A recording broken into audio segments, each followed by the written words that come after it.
নমস্কার। নারায়ণচন্দ্র বসাক, বাংলা বিষয়ে একজন শিক্ষক। আমি এর আগে দুটো পত্রিকা সম্বন্ধে বলেছিলাম। পত্রিকার যে কোনো পত্রিকায় গুরুত্বপূর্ণ পত্রিকাগুলো আমাদের ইন্টারভিউতে ধরতে পারে।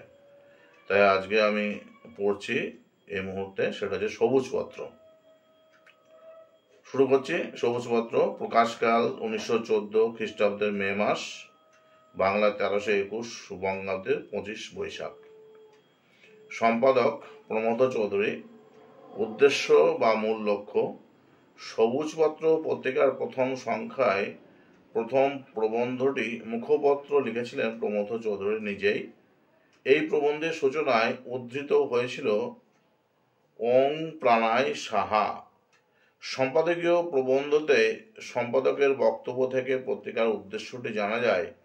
সাহিত্য মানব জীবনের প্রথম সহায়, কারণ তার কাজ হচ্ছে মানুষের মনকে ক্রমান্বয়ে নিদ্রার অধিকার হইতে ছিনিয়ে জাগরুক করে তোলা।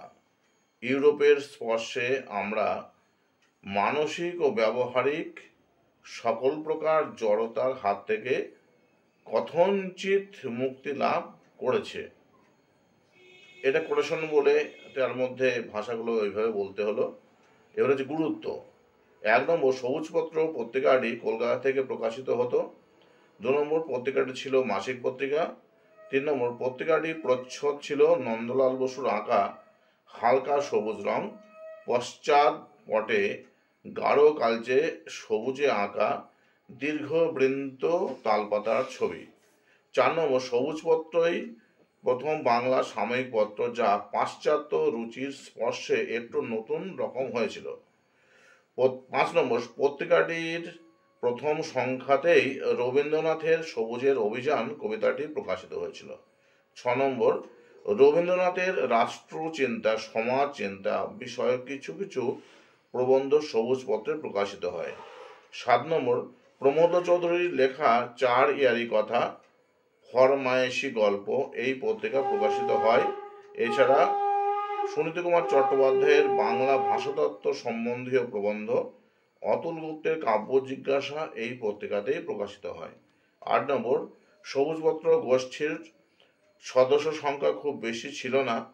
উচ্ছ্বাসীন ভাবসঙ্গত ও পরিমিত ভাষা ব্যবহার করে মূল সত্যটিকে প্রকাশ করার ক্ষমতা কম লেখকেরই ছিল।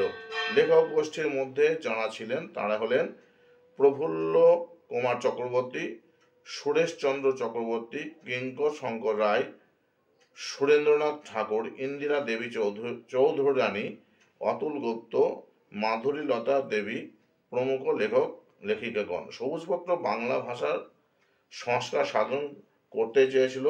প্রমথ চৌধুরী সবুজপত্রের মাধ্যমে সংস্কৃততর সাধু ভাষাকে বিদায় দিয়ে বাংলা ভাষা চালু করেছিলেন। 10 নম্বর, সবুজপত্র বেশি দিন চলেনি। 6 বছর চলার পর 1920 খ্রিস্টাব্দে বন্ধ হয়ে যায়। 11 নম্বর, গতানুগতিক চিন্তাধারার পরিহার করে যুগ উপযোগী চিন্তা প্রকাশে সক্রিয় প্রচেষ্টা চালিয়েছিল।